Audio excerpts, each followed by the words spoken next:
얼마 전 우리가 코로나19 시대를 지났습니다. 지금은 지난 지가 좀 제법 돼서 그런지 벌써 다 그때 위기를 또 우리가 피할 수 없었던 그 죽음의 두려움을 잊으신 분들이 많이 있는데, 사실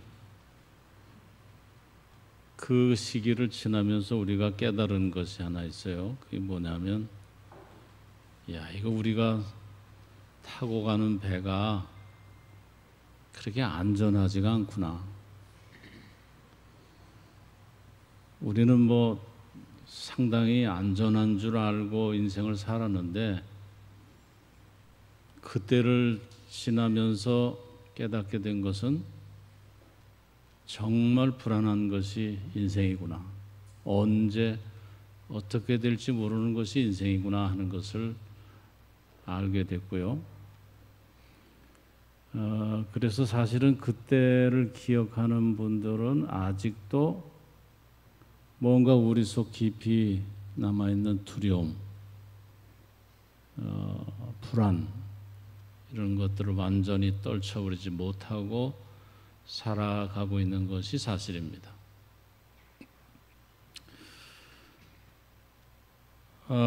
본문 말씀을 보게 되면은 제자들이 뭔가에 두려워하고 있습니다.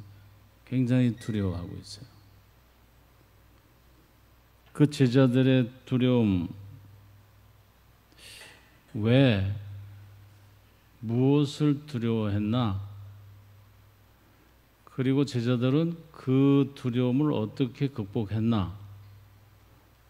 오늘 본문 말씀을 통해서 우리가 함께 나누고자 하는데,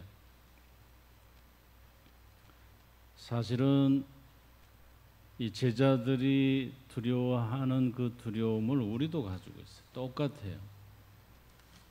제자들이라고 우리와 별로 다른 것이 없더라고요. 오늘 내용을 들여다보니까 사실 우리도 같은 이유로 인생을 살아가면서 두려워하는데, 그렇게 제자들이 두려워했던 것이 무엇이고, 아까 말씀드린 대로 그런 상황에서 그들은 어떻게 두려움을 이겨냈나를 살펴보면,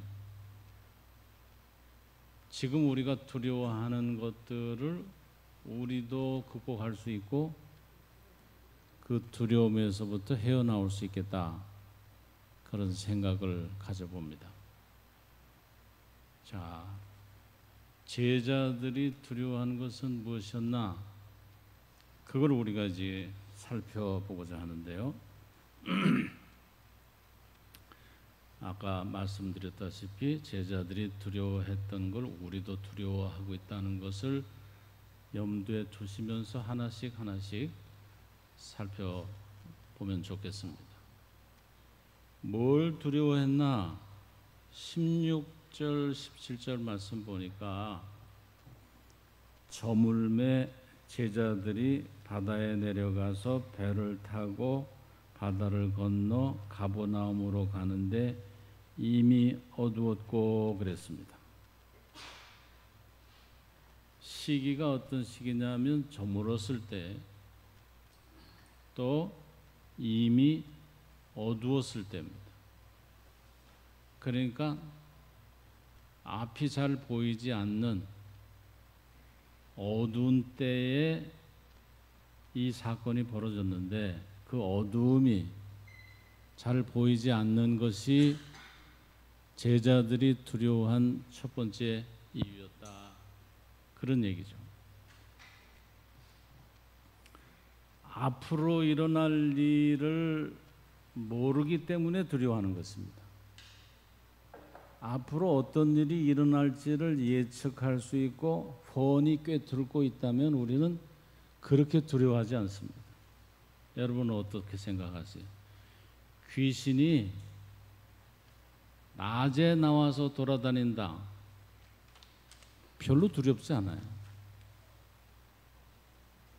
귀신은 밤에 나와야 두렵지, 그게 낮에 나와서 돌아다닌다, 굉장히 두려움이 반감하죠. 귀신을 못 만나보셔서 모르시는가 본데 한번 생각을 해보세요. 낮에 귀신이 돌아다닌다? 머리 풀어 헤치고 별로 두렵지 않습니다. 왜 그렇습니까? 보이기 때문에 그래요. 보이지 않을 때는, 깜깜할 때는, 어디서 뭐가 튀어나올지 모를 때는 우리에게 두려움이 생기는 거예요. 그러니까 그게 하나의 큰 이유가 될 수 있었던 것입니다. 제자들은 때가 어두운 때고 저물어 가는 때고 앞이 잘 보이지 않는 때 이 사건이 일어났기 때문에 굉장히 두려워했습니다. 우리도 마찬가지예요. 우리가 앞을 모를 것은 이런 것들이 있어요. 내 건강이 계속 유지될 수 있을까? 앞으로 잘 몰라요. 모르기 때문에 두렵습니다. 은퇴 후의 삶은 어떨까? 저도 지금 은퇴를 해서 살아가고 있습니다만은 지금까지의 삶은 제가 알지만 앞으로 어떻게 될 것은 저도 모릅니다. 그러면 두려울 수 있어요. 지금 대통령이 정부를 리드해 가는데 이거 계속 잘 유지될 수 있을까? 트럼프는 또 사고를 치지 않을까? 이것도 다 앞을 모르기 때문에 두려운 거예요. 안다면 걱정할 것이 없어요. 그러나 모르기 때문에 두려운 것입니다.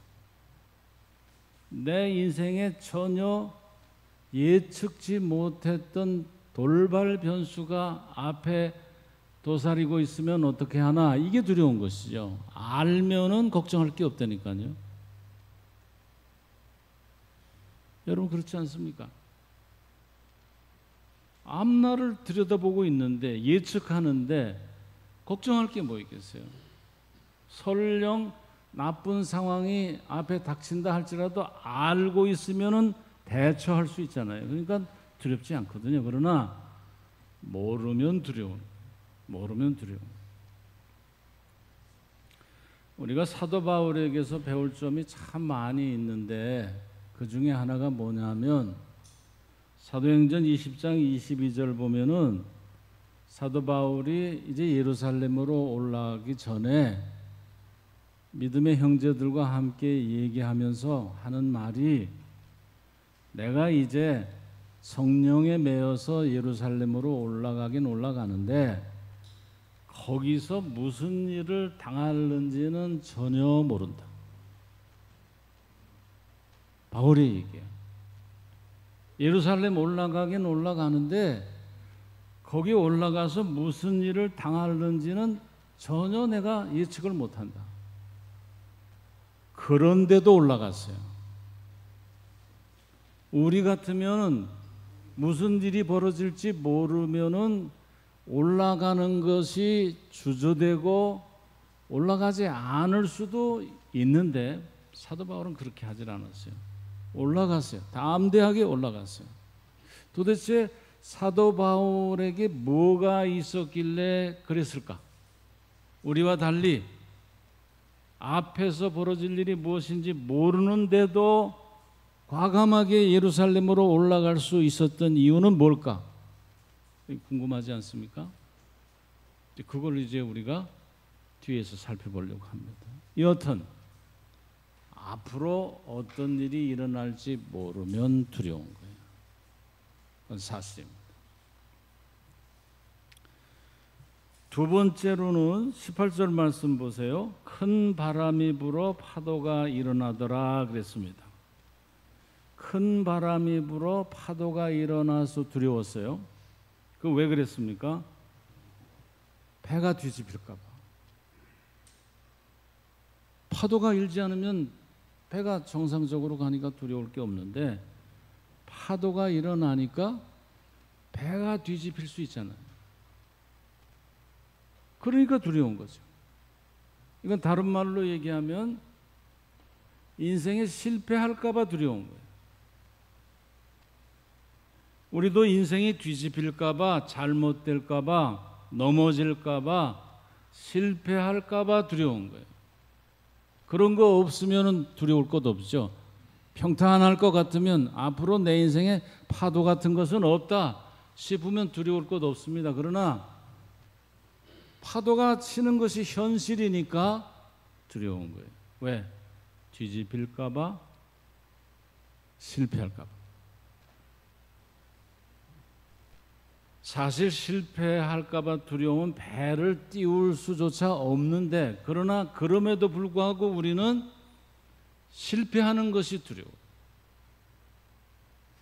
실패할까 봐, 배가 뒤집힐까 봐 두려워하면은 아예 세상에 나오지 말아야 되는데, 그러나 우리는 나왔단 말이에요. 배를 타고 간다 이 말이죠. 그러면서 실패할까 봐, 뒤집힐까 봐 두려워하는데, 사실은 오늘 이 제자들도 그것 때문에 두려워하고 있었던 것이죠. 여러분, 요셉이라는 인물을 잘 아시죠? 요셉은 꿈을 꾸었어요. 여러분들이 잘 아시다시피 형제들이 자기에게 절하는 꿈, 나중에는 부모와 형제들이 다 같이 절하는 꿈을 꾸었어요. 자기에게 절하는 꿈을. 그 꿈을 얘기를 했다가 요셉이 아주 험난한 인생을 삽니다. 얼마나 미웠으면 형제들이 그를 노예로 팔아넘깁니다. 기가 막혔을 거예요. 팔아넘겨져서 간 집이 보디발. 그 집에서 또 오해를 사고 모함을 받아가지고 감옥으로 가게 됩니다. 감옥에 가서 이번에는 좀 살 길이 생기는가 싶었는데 꿈 해몽을 잘 해줬지만 해몽을 받은 사람이 2년 동안 이 요셉을 잊고 있었습니다. 자, 여러분 생각해 보세요. 여기까지 요셉의 인생이 실패입니까? 성공입니까? 계속 실패해요. 형제들에게 버림받죠. 모함을 받죠. 살 길이 생기는가 싶었는데 그것도 성사가 되질 않죠. 실패의 연속. 그런데 여러분, 창세기 요셉 부분을 읽어보시면은 요셉이 뭐 두려워했다라는 말이 없어요. 팔려가서 두려웠다, 오해받아서 두려웠다, 또 일이 잘 풀리지 않아서 두려웠다, 그런 말이 없어요. 전혀 두려워하지 않습니다.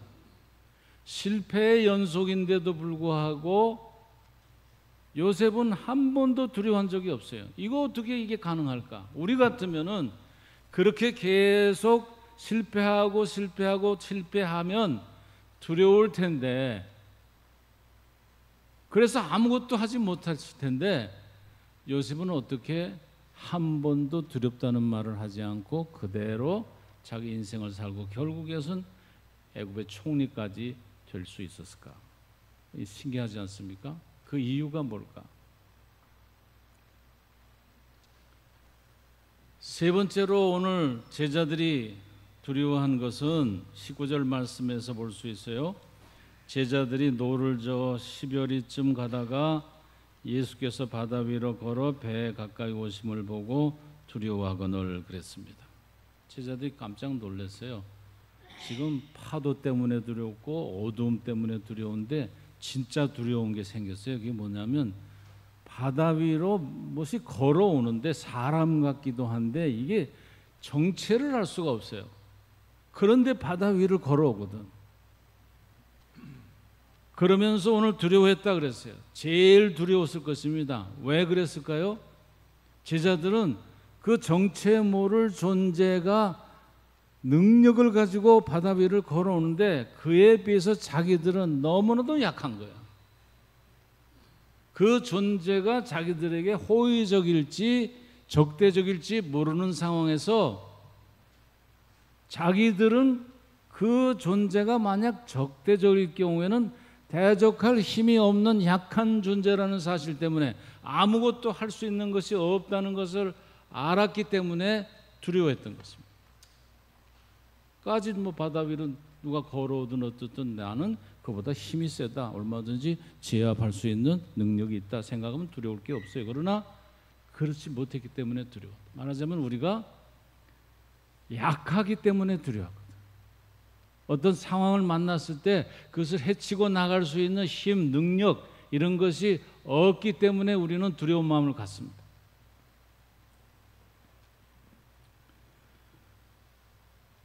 정상적이지 않고 일반적이지 않은 일을 우리가 만나면, 말하자면 돌발 변수예요. 이런 것들을 만나면 우리는 굉장히 두려워하는 거예요.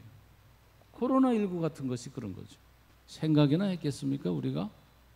근데 왔다 이 말이에요. 사람들이 쓰러지고 폐쇄하고 이게 언제까지 이어질지 모르는 그런 돌발적인 상황이 벌어질 때 우리는 두려워하는 것입니다. 왜? 그 속에서 나를 보니까 내가 너무 약해. 너무 미약한 존재. 그래서 대적할 힘이나 능력이 없어요. 그러니까 두려워하는 것입니다. 그렇지 않습니까, 여러분? 이젠 기드온의 예를 한번 들어볼게요. 기드온,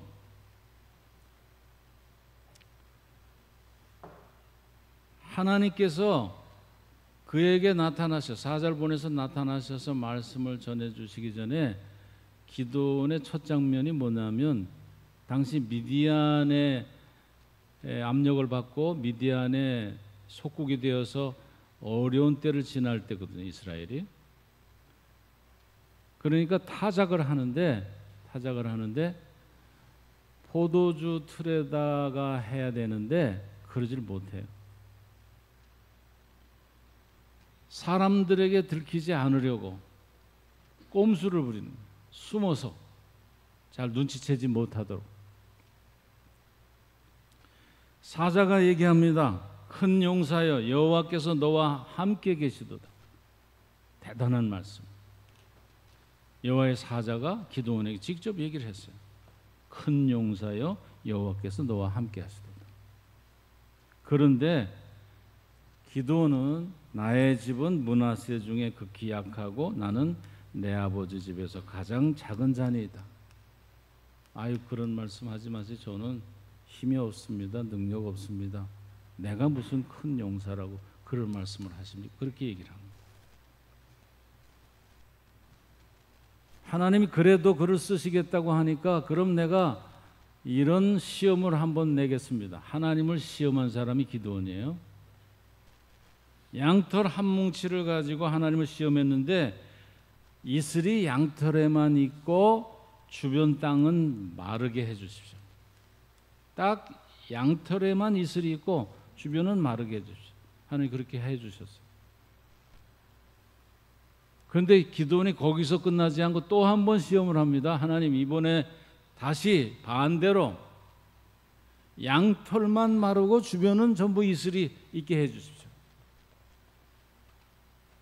여러분, 기드온이 그랬던 사람이에요. 하나님을 시험했습니다. 하나님께서 직접 큰 용사라고 말씀해 주시는데 그걸 귀담아 듣질 않았어요. 뒤에 바알 제단을 헐고 아세라상을 찍는데요, 놓치면 안 될 부분이 있어요. 그게 뭐냐면 이 기드온이 그때도 두려워서 그걸 대낮에 행하지 못하고 밤에 행합니다. 몰래 살짝. 안 된 얘기지만 기드온 하게 되면 우리는 담대한 용사, 용기 있는 사람 이렇게 생각하는데 사실은 성경 말씀을 들여다보면 쫄부예요, 쫄부. 천당 가가지고서 기드온한테 뭔 얘기를 들어도 할 얘기는 해야 되겠어요. 쫄부예요, 쫄부. 약한 사람.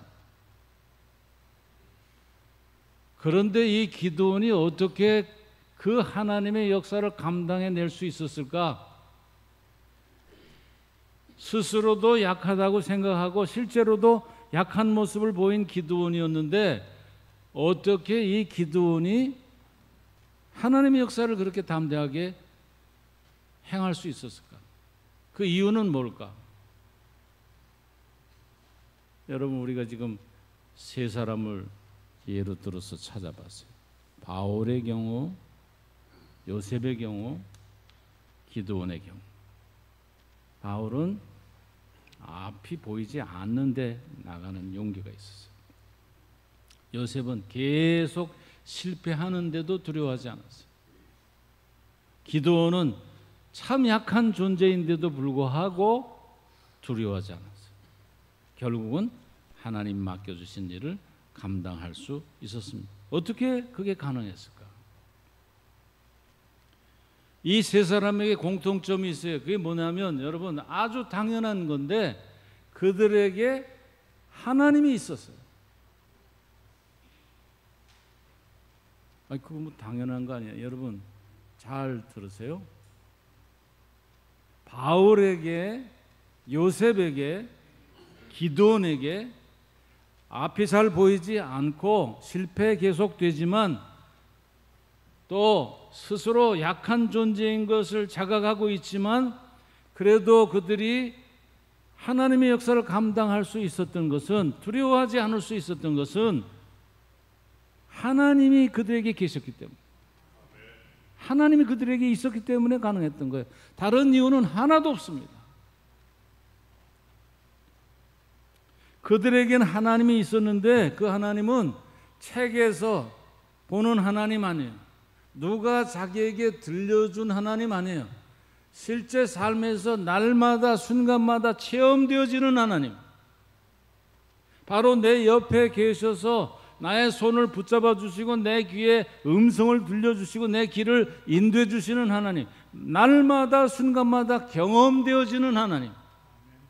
그 하나님이 바로 이 세 사람에게 있었어요. 이 제자들도 그런 까닭에 두려워하지 않을 수 있었던 것입니다. 이게 문제인 거예요. 정말 우리에게 바울처럼, 기드온처럼, 요셉처럼 하나님이 계시냐? 내 삶의 현장에서 이 순간에. 여러분, 죄송한 얘기지만 교회 안에서 이렇게 예배 드리는데도 불구하고 하나님이 없는 분이 있어요. 하나님이 없는 분이 계시다고. 여전히 두려워합니다. 걱정합니다. 불안해합니다. 자, 제자들은 어떻게 이 두려움을 벗어날 수 있었나? 20절 말씀 보세요. 이르시되 내니 두려워하지 말라. 예수님이 말씀하십니다. 내니 두려워하지 말라. 여기 내니라는 말씀, 알리스트 맥그레스라는 신학자가 그렇게 번역할 것이 아니라 이 상황을 놓고 보면 이렇게 번역해야 된다 하면서 주장한 것이 있는데, 그게 뭐냐면 나다 두려워하지 마라가 아니라 내가 있다 두려워하지 마라. 예수님은 당신의 정체를 밝히려고 하신 것이 아니라, 나다라고 자신의 정체를 밝히신 것이 아니라 내가 있다, 내가 지금 내 곁에, 너희 곁에 존재한다 하는 것을 강조하시면서 하신 말씀이 내니 두려워하지, 내가 있다 두려워하지 말라 말씀하시다. 그리스도의 임재 자체만으로 폭풍을 잠재우고 제자들의 두려움을 가라앉히기에 충분했습니다. 더 필요 없어요. 그냥 예수님이 계신다는 그 자체만으로 제자들의 모든 두려움이 다 떠나가 버렸어요.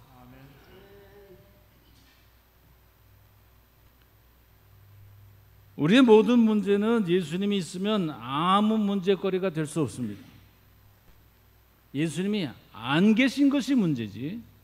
다른 말로 표현하면 우리가 예수님은 계신데 예수님이 계신 것을 우리가 자각하지 못하고 경험하지 못해서 그렇지,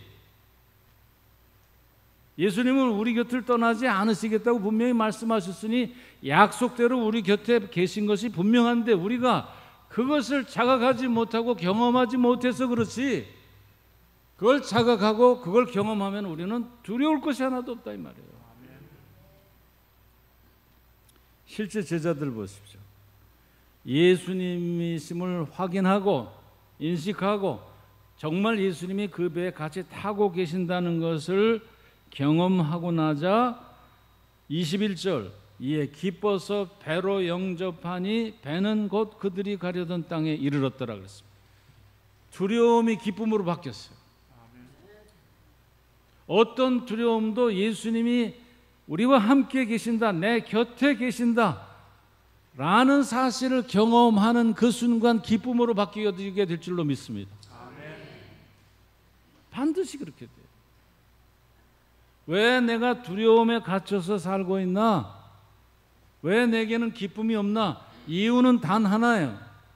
다른 것이 없어서가 아니라 예수님이 없어서예요.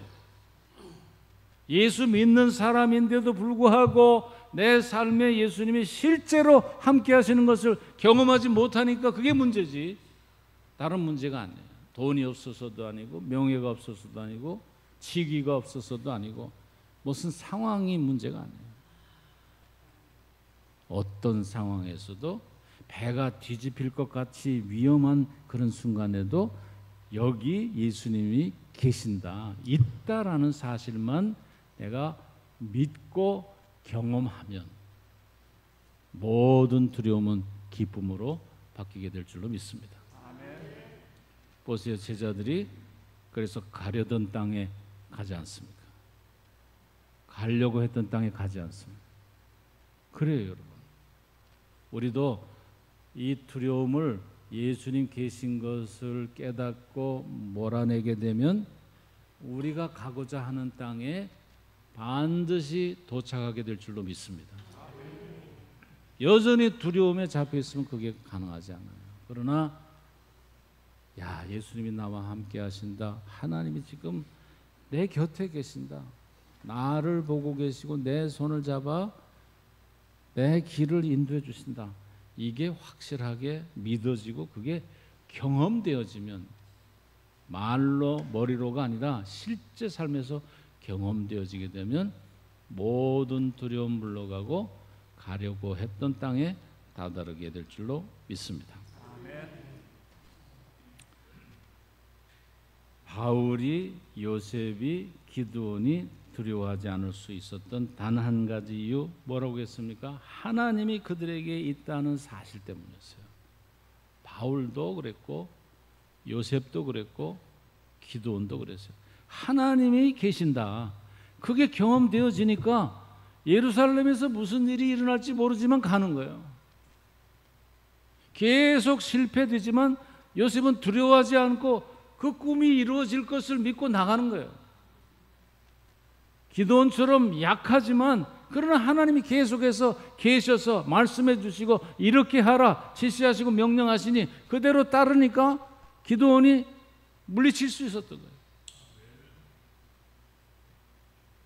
성도 여러분, 내가 있다라는 주님의 음성을 들으시기 바랍니다. 내가 있다. 이 음성을 듣고 정말 주님이 나와 함께 하시는 것을 경험할 수 있어요. 그러면 세상에 두려울 것은 하나도 없습니다. 여러분이 앞으로 또 어둠이 올 수도 있고 실패를 경험할 수도 있고 때로는 내가 너무 약해서 내가 과연 이것을 넘어설 수 있을까 하는 의구심도 생기지만 그때마다 주님이 내게 들려주시는 이 음성, 내가 있다, 내가. 그걸 들을 수 있고 그걸 실제 삶에서 경험할 수만 있으면 우리는 어떤 상황도 이겨내고 우리가 바라고 목표하던 그 항구에 다다르게 될 줄로 믿습니다. 이 믿음 가지고 모든 것을 이제 이후로는 두려움이라는 것은 나에게 없다. 확실한 믿음을 가지고 주님과 함께 손잡고 주께서 인도하시는 그 길을 용감하게 담대하게 걸어가시는 우리 감천의 모든 성도님들 되시기를 주의 이름으로 축원합니다. 하나님 아버지 감사합니다. 주신 말씀을 잘 기억하고 어떤 상황에서도 두려워하지 아니하고 주님이 함께 계심을 경험하면서 주님 손 붙잡고 주께서 인도하시는 길을 걸어가 우리가 바라고 원하는 하나님의 나라에 들어가는 온 백성들, 성도들 되게 해 주시옵소서. 예수님의 이름으로 기도하였습니다. 아멘.